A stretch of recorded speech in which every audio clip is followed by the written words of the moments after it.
నమస్కారం ఘంటారావానికి స్వాగతం. ముందుగా ప్రధానాంశాలు.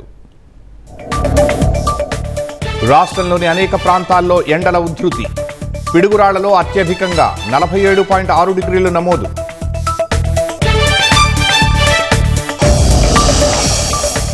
సైబర్ నేరగాళ్లకు సిమ్ కార్డులు అందిస్తున్న 66 మంది అరెస్ట్. 13 రాష్ట్రాల్లో దాడులు చేసిన హైదరాబాద్ పోలీసులు.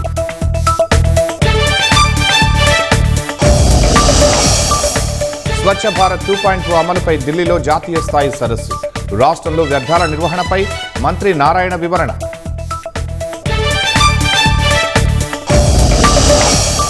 డ్రైవర్ సుబ్రహ్మణ్యం హత్య కేసు విచారణ రేపటికి వాయిదా. న్యాయవాది ముప్పాళ్ల సుబ్బారావుకు అస్వస్థతతో నిర్ణయం.